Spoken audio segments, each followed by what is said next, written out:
I just started remembering what it was like being 9 years old, the same age my son Wyatt is now.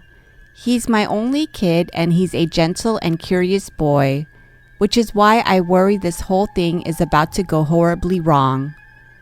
I was tough, but I think my parents' divorce was what set it off for me. I didn't see it coming and wasn't prepared for being alone in our big house with just my mom. My dad had to leave, so it was just us. Everything felt different after he left, especially my room. It always felt like there were sets of eyes following me from under the bed to the closet and then back again. I'd walk past the closet and see movement in my peripherals, but I'd never turn fast enough to catch it. The incidents in the closet grew over time. It'd be every 3 or 4 nights, sometimes 6, sometimes 10, just long enough for me to hope the thing wasn't coming back. But then I'd be laying in bed and a coat hanger would twist and squeak, or a toy block would tumble, or pages in a book would flip. One night, my closet door slowly creaked open. I pulled the covers down and finally saw what it was. My scream shook the town and my mom was in my room in under 5 seconds flat. She'd been awake and trying to drink herself to sleep down the hall. My mom checked the closet but found nothing. I convinced her to let me sleep in her bed that night, but she was adamant it wouldn't become a habit.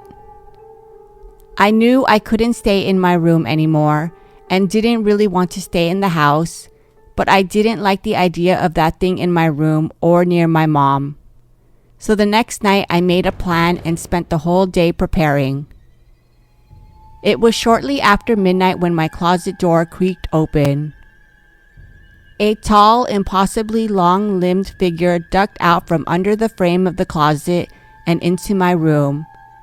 It moved awkwardly like a man unable to fully control his limbs. His body and head were tiny, reminding me of daddy long-legged spiders. The man had to curl under the ceiling as he approached my bed. He leaned over the tiny mound under the blankets and peeled them back to reveal clothes, strategically placed to resemble my body, and in the center a knife pointed upwards, taped to a mechanical toy trebuchet. Its trigger pin had a long string attached to it, which ran off the bed and behind the dresser, along the wall, into a mound of clothes in the corner, which I was hidden in. I'd tricked it. I pulled the string and the pin yanked out. The trebuchet snapped forward and the knife swung up, slamming into the tall man's face. He stumbled backwards, falling into the closet and pulling the door shut behind him.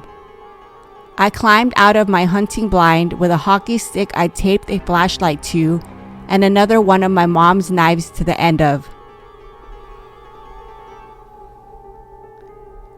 I opened the closet ready to jab forward, but it was empty. I turned on the ceiling lights and found a trail of strange dark blood from my bed to the middle of the closet. The blood disappeared in the middle of the floor. I cleaned the blood up with bleach and left the light on for the rest of the night.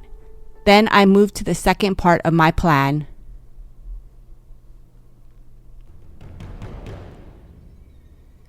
Our family were big campers and I'd watched my dad set up the tent plenty of times. I loved sleeping outside under the stars and convinced my mom to let me sleep in the backyard in the tent for the week. The week turned into a month and that turned into 3 months. I spent the entire summer in the tent. When my mom made me finally come in and sleep in my room again, my closet was normal. The tall man never came back. I eventually stopped thinking about him and grew up. I didn't think of the man again until my wife and I went to a parent-teacher meeting. Wyatt was kept separate from it. The teacher, Mrs. Boyle, thought Wyatt was a great kid. very intelligent and kind with an expansive imagination. His creativity had typically produced very diverse work. But the past few weeks things had changed. He'd only been drawing one thing. It was a stick figure of a frightening, distorted-looking man who was very tall. The man's arms and legs were long, too long for the tiny head and body, which were made up of small spirals and spikes. Wyatt had written Mr. Daddy Longlegs on all of the drawings. My heart skipped a beat and I felt like I was 9 again. Apparently, Wyatt was speaking with Mr. Daddy Longlegs constantly in class. I didn't remember anything else that was said in the meeting. It was like I went deaf. My wife and I picked Wyatt up from the adjacent classroom after. It was a quiet walk to the car and an even quieter drive. From the back seat, Wyatt finally broke the silence.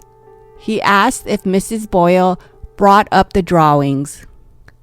I said she did bring them up, then asked Wyatt who the man in the drawings were. Wyatt told me, "You know who he is. You met him before." I lied and responded, "I don't remember meeting him." Wyatt leaned forward in his seat up to my shoulder and whispered, "He remembers meeting you." Thank you for watching. I hope everyone has a good nightmare.